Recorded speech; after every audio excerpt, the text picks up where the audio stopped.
you off my head, get you off my soul. Bonjour à tous et bienvenue dans ce nouvel épisode de On Cause, le podcast qui cause des causes. Je suis très heureux de vous retrouver une fois de plus pour vous raconter l'histoire de celles et de ceux dont le quotidien s'articule autour du handicap de leur enfant. Et aujourd'hui, je vais vous raconter l'histoire de celle qui m'a fait découvrir cette cause et qui, au-delà de ça, me l'a fait aimer.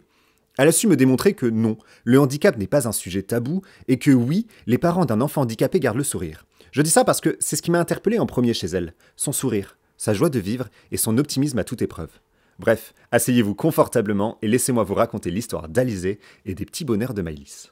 C'est au bout de 5 mois de grossesse que Alizée, architecte d'intérieur, apprend qu'elle va être maman. Évidemment, suite à ce début de déni de grossesse, de nombreux tests médicaux doivent être effectués pour vérifier l'état de santé du bébé, mais bonne nouvelle, ils sont tous bons et Maëlys voit le jour le 24 avril 2021 à Marseille. Les 3 premiers mois se passent à merveille, jusqu'à ce jour où Maëlys fait sa première crise d'épilepsie. À ces 3 mois, on va chez le pédiatre. En fait, elle a fait une première crise d'épilepsie. On ne pensait pas que c'était une crise d'épilepsie. Pendant son sommeil, elle se réveille avec des convulsions.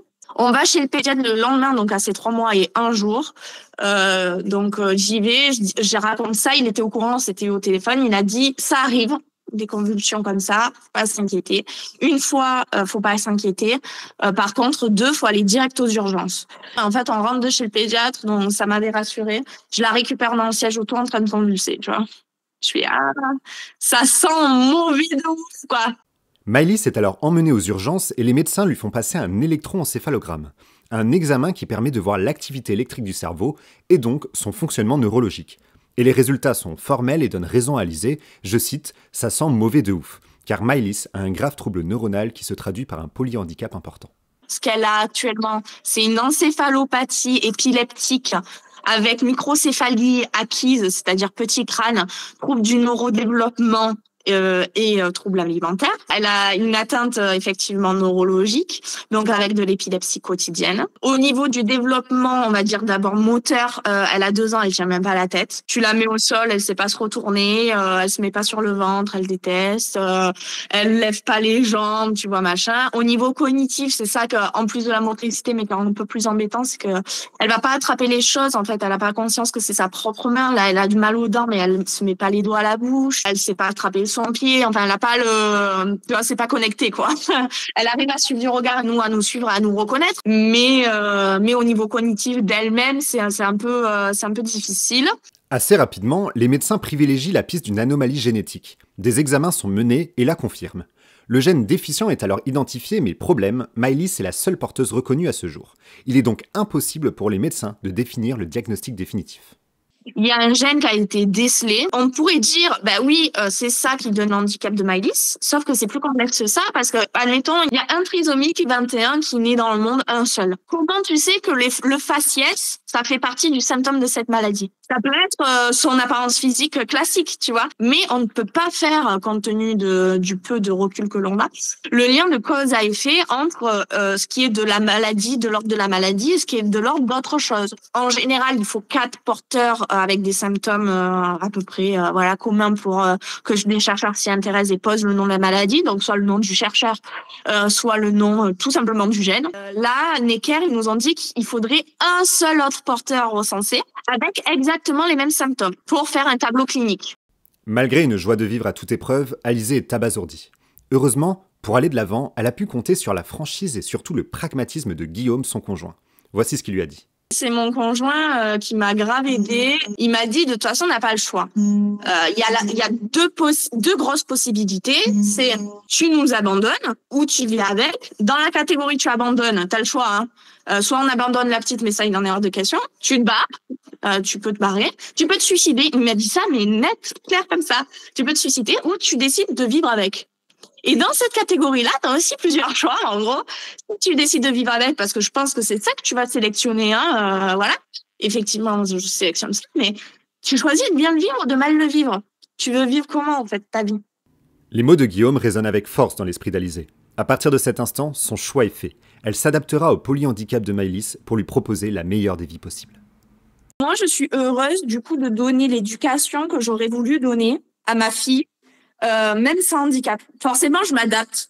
C'est-à-dire que, si, voilà, là, elle vient de se faire opérer, elle reste allongée la journée ou elle reste dans mes bras la journée, YOLO, tu vois, parce que c'est ce dont elle a besoin. Mais du coup, je m'adapte à elle et à ses besoins. J'aurais fait la même chose avec un enfant valide, tu vois. Donc, dans l'idée, notre éducation reste exactement ce qu'elle aurait dû être. Et ça, j'en suis très fière. Moi, ce qui compte, voilà, c'est son bien-être et c'est pas ce que la société peut penser d'elle ou ce que moi, j'avais espéré pour elle. Aujourd'hui, Alizée et son conjoint démontrent à tous que rien ne peut être considéré comme un frein lorsque l'envie d'avancer existe. Ils le démontrent notamment dans tous ces voyages qu'ils font accompagnés de Maëlys, malgré son polyhandicap et tout ce que cela implique d'un point de vue logistique. Maëlys, elle a fait...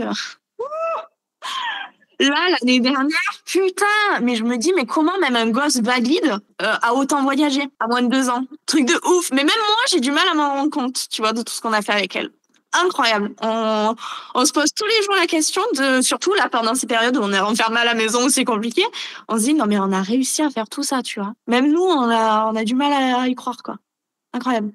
C'est sur ces mots que s'achève l'histoire des petits bonheurs de Maëlys. Un grand merci à Alizée pour son témoignage. Et évidemment, je vous invite à découvrir la suite sur le compte Instagram Les Petits Bonheurs de Maëlys. Mais avant de se quitter, j'aimerais tout de même conclure cet épisode sur cette réflexion que porte Alizée sur la maladie génétique de Maëlys et plus particulièrement sur l'identité de sa fille en tant que telle. Je vous laisse écouter. Aujourd'hui, on a réussi à avoir un état d'esprit où on se dit, si elle n'avait pas ce gène défaillant-là, certes, elle ne serait pas handicapée. Mais peut-être déjà qu'elle ressemblerait pas à ça.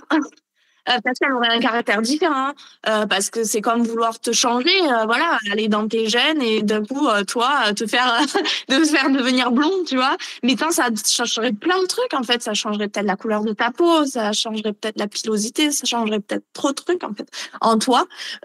Et ça aussi, ça aide à accepter parce que je suis pas de la team. Ah, j'aurais tant aimé devoir marcher, bien évidemment. Mais en fait, t'imaginer autre que ce qu'elle est, sachant que c'est génétique, c'est en elle, c'est dans son empreinte génétique, c'est l'imaginer différemment, tu vois. Et ça, voilà, tu te dis pas quand t'as un enfant normal qu'il est roux, ah, j'aurais tant aimé t'imaginer brun, non. Merci à tous d'avoir écouté cet épisode. Je vous invite évidemment à le partager pour le faire connaître et également à vous abonner pour écouter les futures histoires, car oui, chaque histoire est unique comme vous le savez, et ça serait donc bête d'en rater une. Et je rappelle également que les petits bonheurs de Maëlys est l'association du mois sur Freedom Express jusqu'au 23 avril et donc que vous pouvez la financer gratuitement grâce à vos achats du quotidien chez l'une de nos 150 enseignes partenaires et évidemment le tout sans payer plus cher vos articles. Bref, on se retrouve sur freedom.fr, je vous fais plein de gros bisous, ciao.